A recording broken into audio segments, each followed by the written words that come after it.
Lecture de l'Évangile de Jésus-Christ selon saint Luc. En ce temps-là, après son baptême, Jésus, rempli d'Esprit Saint, quitta les bords du Jourdain. Dans l'Esprit, il fut conduit à travers le désert, où pendant 40 jours, il fut tenté par le diable. Il ne mangea rien durant ces jours-là, et quand le temps fut écoulé, il eut faim. Le diable lui dit alors, « Si tu es le Fils de Dieu, ordonne à ces pierres de devenir du pain. » Jésus répondit, « Il est écrit, l'homme ne vit pas seulement de pain. » Alors le diable l'emmena plus haut et lui montra en un instant tous les royaumes de la terre. Et il lui dit, « Je te donnerai tout ce pouvoir et la gloire de ces royaumes, car cela m'a été remis et je le donne à qui je veux. Toi donc, si tu te prosternes devant moi, tu auras tout cela. » Jésus lui répondit, « Il est écrit, c'est devant le Seigneur, ton Dieu, que tu te prosterneras. À lui seul, tu rendras un culte. » Puis le diable le conduisit à Jérusalem. Il le plaça au sommet du temple et lui dit, « Si tu es le Fils de Dieu, d'ici jette-toi en bas, car il est écrit, il donnera pour toi à ses anges l'ordre de te garder. Et encore, ils te porteront sur leurs mains, de peur que ton pied ne heurte une pierre. » Jésus lui fit cette réponse, « Il est dit, tu ne mettras pas à l'épreuve le Seigneur ton Dieu. » Ayant ainsi épuisé toutes les formes de tentation, le diable s'éloigna de Jésus jusqu'au moment fixé. Acclamons la parole de Dieu.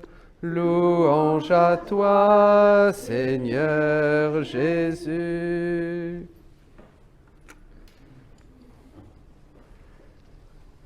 Voilà, mes amis. Premier dimanche de Carême. Cette année, on commence, souvent d'ailleurs, par la tentation au désert. Alors la première chose qui nous vient à l'esprit, le diable peut-il tenter Jésus? Jésus est Dieu. Il peut le... Pouf! Pas vrai? Il pouvait faire venir une légion d'anges. À un moment de l'Évangile, durant sa passion, tu n'aurais aucun pouvoir sur moi. Personne n'a de pouvoir. Donc Jésus, vraiment comme Verbe fait chair, bien sûr, et saint Augustin le dit, c'est toi, c'est nous qui sommes tentés en lui. Bien sûr, Jésus est tout-puissant, mais il a voulu vivre cela. Vous voyez, ça c'est important. Là, on entre en carême, donc il nous prépare au combat spirituel. Et d'ailleurs, nous remarquons que dès le début de l'Évangile, il est rempli d'Esprit Saint. Après, rempli d'Esprit Saint, il quitte les bords du Jourdain. Dans l'Esprit, il fut conduit au désert. Tout ce que vit Jésus, c'est pour nous. Jésus veut nous préparer à quelque chose de très grand. Il veut nous préparer à sa Pâque, qui est notre Pâque. Il veut nous préparer à un passage. Il veut nous préparer à une vie, une vraie vie en Dieu. Donc, déjà, il nous donne des indices pour bien se préparer. Être rempli de l'Esprit Saint, être rempli de la parole de Dieu, rempli de l'Esprit Saint, c'est-à-dire vraiment vivre en Dieu, penser à Dieu, parler de Dieu. Une vie de prière, comme on dit. C'est ça. C'est être vraiment, mettre Dieu à la première place en tout. Et tous les jours, et tous les matins, et tous les soirs, on recommence. Et tous les matins, ça, c'est la condition sine qua non pour être rempli du Saint-Esprit. Parce que si on n'a pas cette présence du Saint-Esprit en nous, on aura beaucoup de mal à affronter le monde mauvais qui gît sous le pouvoir du démon. le monde entier sous le pouvoir du démon, dit le Seigneur. Donc, vous voyez, une vie aussi où on est rempli de la parole de Dieu. Ce qui sort de nos lèvres doit être ce qui abonde de nos cœurs. La parole de Dieu, la parole des saints. Vous voyez, nous avons médité sur le livre du ciel. Toutes ces choses doivent abonder dans notre cœur. Nous, on est très light, les cathos, aujourd'hui. Un peu de prière et beaucoup de nous-mêmes. Beaucoup de choses qui me plaisent, beaucoup de choses par-ci, par-là, tout ça. Oui, je sais, il y a une ascèse. Et le carême nous rappelle un peu ces exigences, cette ascèse indispensable pour mettre Dieu à la première place dans nos cœurs. Il faut qu'il soit notre trésor. Donc tout ce qui n'est pas vraiment Dieu ou les autres trésors, à la poubelle. Faites le ménage. Faites le ménage. Ça, c'est important. La parole de Dieu. Et ce renoncement indispensable. Alors, après, il y a ces trois tentations. Ces trois tentations qu'on connaît bien. On a vu ça un peu là pendant ces jours de réflexion. D'abord, changer les pierres en pain, évidemment, les besoins immédiats. Il est bon de faire un peu une révision de vie. Nos besoins immédiats, c'est-à-dire les besoins basiques, la faim, bien sûr. La faim, le besoin de ceci, le besoin de cela. Mais ce qu'il faut voir, c'est que Jésus, lui, il est tout puissant. Le diable va lui proposer de faire un miracle, bien sûr, pour satisfaire son besoin. Hein? D'abord, il faut dire que Jésus va vivre toutes ces tentations. Il veut les vivre dans son humanité, pas dans sa divinité. C'est son humanité. C'est lui, c'est l'humanité de Jésus qui va prendre ça, parce qu'il veut nous, s'il l'avait fait dans sa divine volonté, puisqu'il était, voilà, évidemment, non seulement il envoyait le diable bouler à perpète, mais en plus, il était intouchable, il n'avait pas besoin, mais il a voulu vivre ça. Comme dit l'apôtre Pierre, il nous a montré le chemin pour que nous marchions sur ses traces. Il a pris une humanité comme nous, il a pris une humanité comme la nôtre. Et donc il a voulu nous montrer le chemin que doit vivre notre humanité. Vous voyez, il a vaincu les tentations avec sa volonté humaine, bien sûr, pas avec sa divine volonté. Il a permis, on va voir ça après, de sentir ces tentations du diable. Il le dit dans un passage du livre du ciel, qu'il a dû toute cette motivation, tout ce dialogue que nous avons avec la tentation, hein, qui nous attire, qui nous séduit. Il a souffert cela. Il a voulu vivre ça pour nous. Et alors ces tentations, le besoin immédiat. Oui, mais comme nous, souvent pour arriver à nos fins, on est capable de tout. De mentir, d'être méchant, de raconter des histoires, de voler un petit peu, de ne pas être transparent, de faire les choses en douce, d'augmenter les commerçants, hein, d'augmenter le poids de ce que nous vendons, etc. Hein, de ne pas trop payer ou de ne pas trop déclarer d'impôts. On disait, voyez, on est capable de tout quand même. Examinons au début du carême, et moi le premier, hein, croyez-moi, je ne me dispense pas de ces choses-là. Qu'est-ce que je fais pour satisfaire ce qui me plaît, mes idées à moi? Faites l'examen de conscience et gardez-le pour toute votre vie. Après, je vais prendre la troisième. Tenter Dieu. Comment vous croyez qu'on tente Dieu? Comment vous tentez Dieu? Regardez, si tu es le Fils de Dieu, vas-y, fais ça. C'est quand on se réclame de nous-mêmes pour Dieu. Seigneur, je suis là. Regarde ce que je fais quand même, aide-moi. Comme on exige quelque chose de Dieu, qu'il fasse un miracle pour nous parce qu'on en vaut la peine.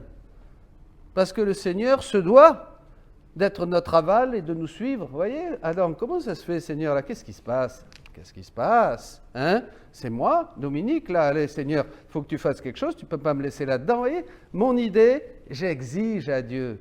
C'est un peu ça, tenter Dieu. Et nous tombons tous aussi dans cette tentation.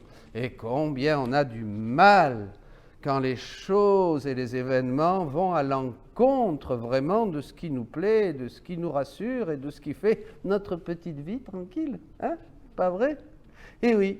Et la troisième, là, je l'ai mis en troisième, celle-là, je l'ai mis en deuxième, et je prends maintenant la deuxième. Il lui montra tous les royaumes de la terre. Tous les royaumes de la terre, c'est à toi. Ah, alors celle-là, c'est peut-être celle que nous connaissons le mieux, pas vrai? Hein? Toutes ces choses qui nous plaisent. Hein, tous ces royaumes, hein, toutes ces choses qu'on ferait. Et là, on met un peu le Seigneur de côté. Hein.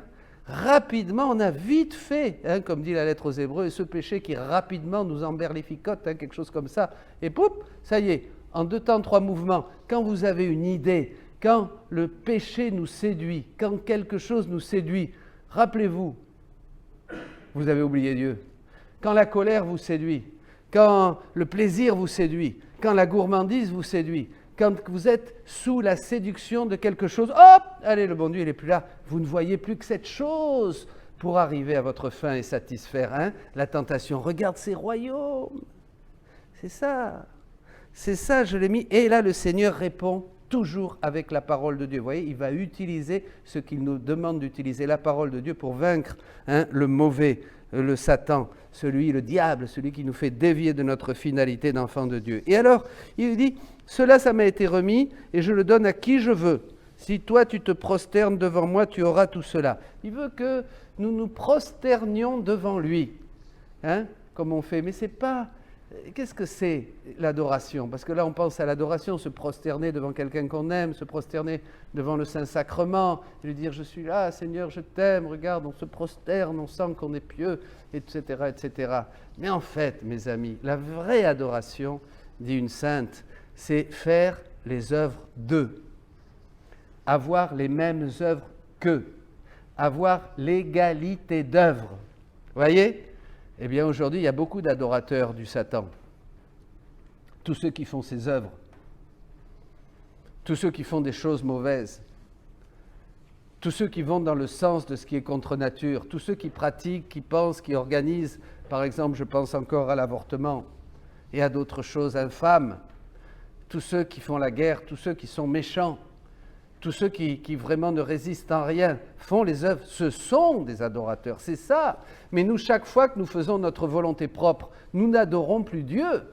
C'est facile d'aller dans l'église se prosterner, mais il faut que dans toute ma vie, je sois un vrai adorateur en esprit et en vérité. Et cette sainte dit que c'est l'égalité d'œuvre. Quand je parle mal de mon frère, je n'adore pas Dieu. Quand je dis des choses sur quelqu'un, je n'adore pas Dieu. Quand je pense à moi, pour satisfaire, je n'adore pas Dieu. Vous voyez ? Égalité d'œuvre. Donc, la vraie adoration, c'est d'abord faire la volonté de Dieu et faire les œuvres de Jésus. Ça, c'est la vraie adoration. Adorer égalité d'œuvre.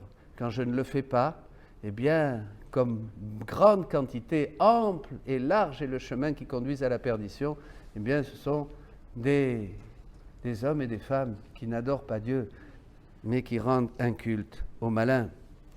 Il a pris nos tentations pour nous donner la victoire, dit saint Augustin.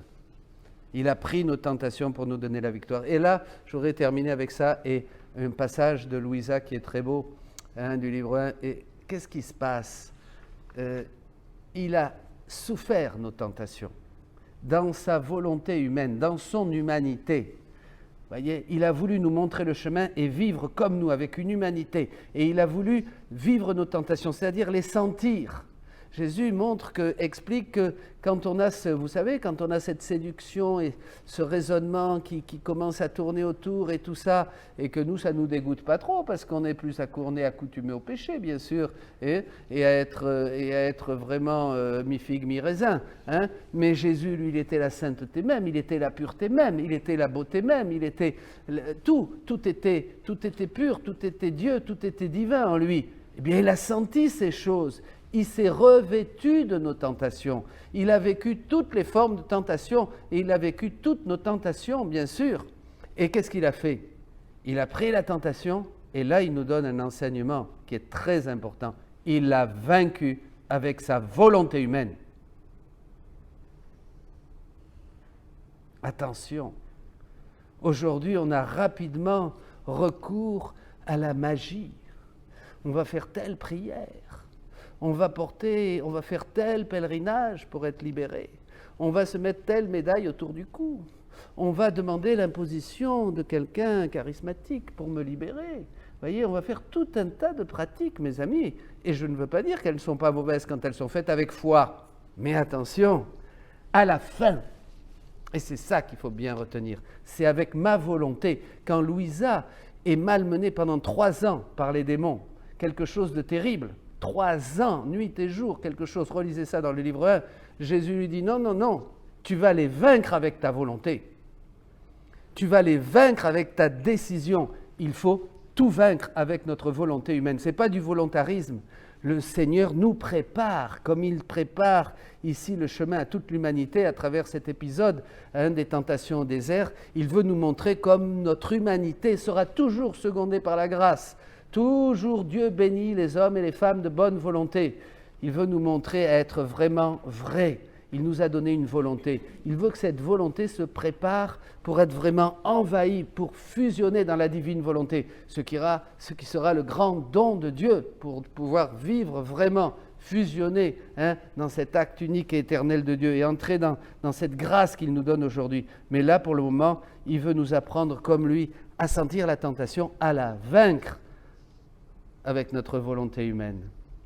Et lui qui a vécu ça, bien sûr, après il a tout refait, tout réparé dans sa divine volonté. C'est ce qu'a fait Jésus. Après, on peut étendre ça à toute l'activité de Jésus, depuis le sein maternel jusqu'à la croix. Il s'est revêtu de nos péchés, il s'est fait pécher, il s'est couvert de tous nos péchés, de toutes nos abominations. Il les a senties, les a souffertes. C'est ce que nous méditerons dans la Passion, dans les enseignements qui suivront. Il a souffert toute cette odeur, cette puanteur, cette violence. Il l'a senti dans sa chair. Il l'a vaincu. Il a vaincu tous ses péchés avec sa volonté humaine. Dans son humanité, il les a refaits ensuite dans sa divine volonté pour les changer et pour que tout ce qui avait été mal fait par nous soit refait dans lui qui a assumé. Jésus a assumé toute notre humanité et toutes les humanités de toutes les générations de tous les temps pour glorifier le Père. Il a refait l'homme, il a refait tous nos actes. Mais là, vous voyez, déjà, il va vaincre la tentation. Il va la vaincre avec la parole de Dieu, il nous montre le chemin. Jésus m'a enseigné, dit Louisa, que le moyen le plus efficace de libérer l'âme de toute vaine appréhension, de tout doute, de toute crainte, était de déclarer devant le ciel, devant la terre et devant les démons eux-mêmes, ne pas vouloir offenser Dieu, même au prix de sa propre vie, ne consentir à aucune tentation du diable. Oh. Voyez ce que Louisa nous dit? Dès que vous sentez la tentation, vous déclarez devant le ciel, devant les hommes, devant les démons, que vous ne ferez rien, que vous ne bougerez pas un doigt et que vous ne vous laisserez pas avoir. Tout de suite, comme Jésus déclare avec la parole de Dieu dans son cœur et sur ses lèvres, vous déclarez dès que la tentation... Et là, c'est très intéressant parce que nous rejoignons la grande tradition des pères du désert qui disait que dès que les enfants de Babylone, les mauvaises pensées se présentaient à notre esprit, nous devions leur couper la tête avec le nom de Jésus. C'est écrit, déclaré devant le ciel, devant la terre et devant les démons eux-mêmes on les humilie. Vous voyez, c'est ça, de ne pas vouloir offenser Dieu même au prix de sa propre vie, ne consentir à aucune tentation du diable, et cela dès que l'âme s'aperçoit que la tentation vient. Ça, c'est intéressant. Là, on fait un petit peu de spiritualité. Dès que la tentation vient, pas de discussion, pas un mot, rien, on déclare. On déclare, voyez, devant le ciel, devant les hommes, devant les démons eux-mêmes, que non, on ne donnera rien, plutôt mourir que d'offenser le Seigneur. Combien de fois, si nous avions fait ça, nous aurions évité le péché? Il faut le répéter, bien sûr. Et cela dès que l'âme s'aperçoit que la tentation vient. Dès qu'elle commence à se sentir libre, elle continue. C'est-à-dire, il y a les 3 temps là. Je le fais dès que je sens la tentation qui vient. Devant le ciel, devant les démons eux-mêmes, devant toute la terre, je déclare que non, je n'offenserai pas le nom du Seigneur. Après, je me sens mieux tout de suite parce que la grâce vient à mon secours à cause de ma confession. Ma confession attire la bénédiction du Seigneur et la grâce du Seigneur. Vous êtes d'accord avec moi? Eh bien là, je continue. Dès qu'elle se sent libre, elle continue. Il ne faut surtout pas arrêter. C'est intéressant ça. Et ensuite, au cours de la journée, pareil, dit Louisa, vous continuez. Elle avait drôlement l'habitude du combat spirituel. Conclusion, en agissant ainsi, l'âme ne perdra pas de temps à se demander si elle a consenti ou non, car le seul souvenir de la promesse lui rendra son calme. Et le démon si le démon cherche à l'inquiéter, elle pourra répondre que si elle avait voulu offenser Dieu, elle n'aurait pas déclaré le contraire. Et ainsi, elle sera libre de toute crainte.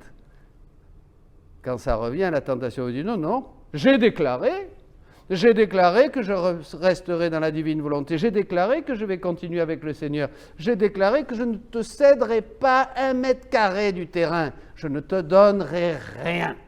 Continue si tu veux à m'embêter, ça ne changera rien. Amen. Eh bien, que le Seigneur vous bénisse. Je demande, à travers cette messe et cette prière, que maintenant vous soyez fortifiés, que vous soyez remplis de la parole de Dieu, que vous soyez remplis de la présence du Seigneur pour être conduits par l'Esprit au large, pour aller plus loin. Le carême est un temps de grâce pour aller plus loin. Que le Seigneur maintenant vous bénisse et vous donne sa sainte présence pour que, armés de la parole de Dieu, et que cette confession que nous avons eue ici de Louisa en exemple soit toujours sur vos lèvres et dans votre cœur. C'est là, c'est en confessant par notre cœur, dans notre cœur, que nous serons sauvés. Et donc, dès que se présente l'adversaire, n'ayez pas peur. Devant le ciel, devant les hommes et face aux démons, confessez que le Christ a remporté la victoire pour toute l'humanité et pour moi pécheur, et qu'en lui, je suis tenté, mais en lui aussi, j'ai la victoire. Bénissons le Seigneur. Bonne route et bon carême.